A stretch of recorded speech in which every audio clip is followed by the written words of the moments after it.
ପ୍ରଥମେ 2024 ମସିହାର ଅପରପକ୍ଷ ପିତୃତର୍ପଣ ଓ ମହାଳୟା ଶ୍ରାଦ୍ଧ ତିଥିଗୁଡ଼ିକ କେଉଁ କେଉଁ ତାରିଖ ଓ ବାରରେ ପଡ଼ୁଛି ତାହା ଜାଣିବା ଏବଂ ଏହାପରେ ମହାଳୟା ଶ୍ରାଦ୍ଧ ବିଷୟରେ ସବିଶେଷ ଜାଣିବା।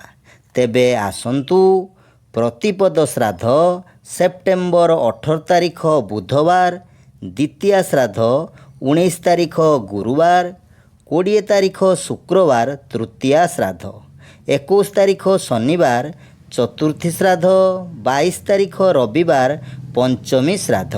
ଯେଉଁମାନେ ପ୍ରତିପଦ ଦିନଠାରୁ ତର୍ପଣ ଆରମ୍ଭ କରି ପାରିନଥିବେ ସେମାନେ ଏହି ପଞ୍ଚମୀ ଶ୍ରାଦ୍ଧଠାରୁ ଅମାବାସ୍ୟା ପର୍ଯ୍ୟନ୍ତ ତର୍ପଣ କରିପାରିବେ। 23 ତାରିଖ ସୋମବାର ଷଷ୍ଠୀ ଶ୍ରାଦ୍ଧ, 24 ତାରିଖ ମଙ୍ଗଳବାର ସପ୍ତମୀ ଶ୍ରାଦ୍ଧ, 25 ତାରିଖ ବୁଧବାର ଅଷ୍ଟମୀ ଶ୍ରାଦ୍ଧ। ଯେଉଁମାନେ ପ୍ରତିପଦ ପଞ୍ଚମୀ ଦିନଠାରୁ ତର୍ପଣ ଆରମ୍ଭ କରି ପାରିନଥିବେ ସେମାନେ ଏହି ଅଷ୍ଟମୀ ଠାରୁ ଅମାବାସ୍ୟା ପର୍ଯ୍ୟନ୍ତ ତର୍ପଣ କରିପାରିବେ। 26 ତାରିଖ ଗୁରୁବାର ନବମୀ ଶ୍ରାଦ୍ଧ।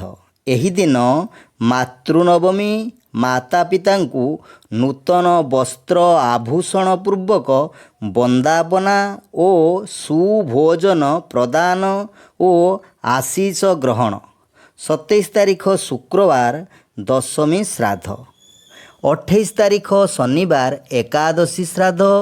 ଯେଉଁମାନେ ଏହି ଆଶ୍ୱିନ କୃଷ୍ଣପକ୍ଷ ବା ଅପରପକ୍ଷରେ ପ୍ରତିପଦ ପଞ୍ଚମୀ ଅଷ୍ଟମୀ ଠାରୁ ତର୍ପଣ କରିପାରିନଥିବେ ସେମାନେ ଏହି ଏକାଦଶୀ ତିଥିଠାରୁ ଅମାବାସ୍ୟା ପର୍ଯ୍ୟନ୍ତ ଦୈନିକ ପିତୃତର୍ପଣ କରିପାରିବେ।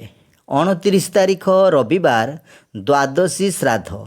ଏହି ଦିନ ମଧ୍ୟ ସନ୍ନ୍ୟାସୀ ପିତୃମାନଙ୍କ ଉଦ୍ଦେଶ୍ୟରେ ତିଳତର୍ପଣ ଓ ପିଣ୍ଡଦାନ କରିବା ବିଧେୟ। 30 ତାରିଖ ସୋମବାର ତ୍ରୟୋଦଶୀ ଶ୍ରାଦ୍ଧ। ଏହି ଦିନ ମଧ୍ୟ ଦ୍ୱାପର ଯୁଗାଦି ଶ୍ରାଦ୍ଧ। ଅକ୍ଟୋବର 1 ତାରିଖ ମଙ୍ଗଳବାର ଚତୁର୍ଦ୍ଦଶୀ ଶ୍ରାଦ୍ଧ। ଏହି ଦିନ ମଧ୍ୟ ଅସ୍ତ୍ରଶସ୍ତ୍ର ହତ, ଆକସ୍ମିକ ଦୁର୍ଘଟଣା ଦ୍ୱାରା ବା ଅପମୃତ୍ୟୁ ଜନିତ ମୃତ ପିତୃଙ୍କ ନିମିତ୍ତ ତର୍ପଣ ଓ ଶ୍ରାଦ୍ଧ କରଣୀୟ। ଅକ୍ଟୋବର 2 ତାରିଖ ବୁଧବାର ମହାଳୟା ଶ୍ରାଦ୍ଧ ଓ ତର୍ପଣ, ଅମାବାସ୍ୟା ଶ୍ରାଦ୍ଧ। ଏବେ ଜାଣିବା ପିତୃପକ୍ଷ ମହାଳୟା ଶ୍ରାଦ୍ଧ ବିଷୟରେ ସବିଶେଷ।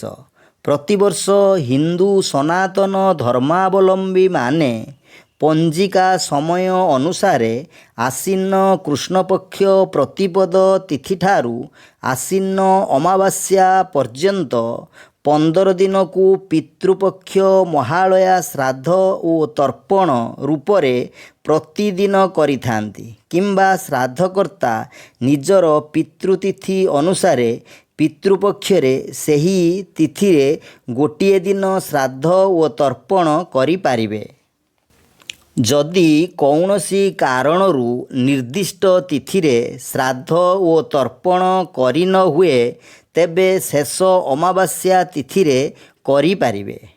ଏ ବର୍ଷ 2024 ମସିହା ସେପ୍ଟେମ୍ବର 18 ତାରିଖ ବୁଧବାର ଠାରୁ ପିତୃପକ୍ଷ ଆରମ୍ଭ ହୋଇ ଅକ୍ଟୋବର 2 ତାରିଖ ବୁଧବାର ପର୍ଯ୍ୟନ୍ତ ଚାଲିବ।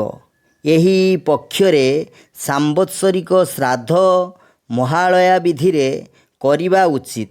ଅର୍ଥାତ୍ ଏହି ପକ୍ଷରେ ଯାହାଙ୍କର ପିତୃଶ୍ରାଦ୍ଧ ପଡ଼ିବ ସେମାନେ ମହାଳୟା ଶ୍ରାଦ୍ଧ ସହ ଏକତ୍ର କରିବେ। ମାତ୍ର ମାତୃଶ୍ରାଦ୍ଧ ପଡ଼ିଲେ ବିଶ୍ୱଦେବ ପିତୃ ମାତୃ ମାତାମହଙ୍କର 4ଟି ପତ୍ର ପକାଇ ପିଣ୍ଡ ଦେବେ।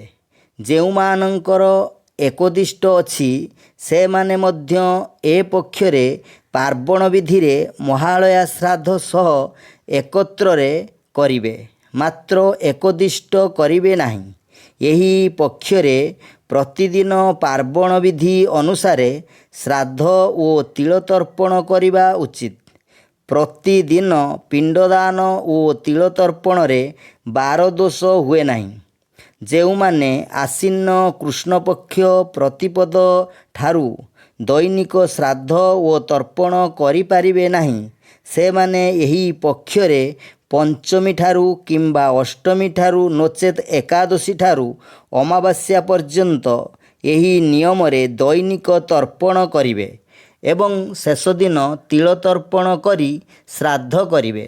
ମାତ୍ର ଏହି ପକ୍ଷରେ ଯଦି କେହି କେବଳ ଗୋଟିଏ ଦିନ ପାଇଁ ତିଳତର୍ପଣ ଓ ଶ୍ରାଦ୍ଧ କରିବାକୁ ଚାହେଁ, ତେବେ ସେ ବ୍ୟକ୍ତି ନିଜର ଜନ୍ମ ନକ୍ଷତ୍ର, ଜନ୍ମଚନ୍ଦ୍ର, ଜନ୍ମତିଥି, ଏହି ତ୍ରିଜନ୍ମ ଏବଂ ତ୍ରିପାଦ ନକ୍ଷତ୍ର, ଶୁକ୍ରବାର, ନନ୍ଦାତିଥି ଓ ମଘା ନକ୍ଷତ୍ର, ବ୍ୟତିପାତ ଯୋଗ ଓ ତ୍ରିହସ୍ପର୍ଶ ତିଥି ତ୍ୟାଗ କରି ମହାଳୟା ଶ୍ରାଦ୍ଧ ଓ ତର୍ପଣ କରିବା ବିଧେୟ।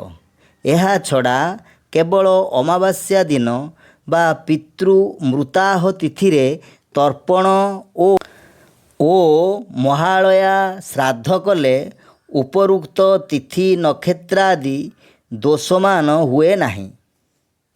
ଏହି ଭିଡ଼ିଓରୁ ଯଦି କିଛି ଜାଣିବାକୁ ପାଇଲେ ତେବେ ଗୋଟିଏ ଲାଇକ୍ କରିବା ସହିତ ସାଙ୍ଗସାଥିମାନଙ୍କୁ ସେୟାର କରି ଜଣାଇବେ।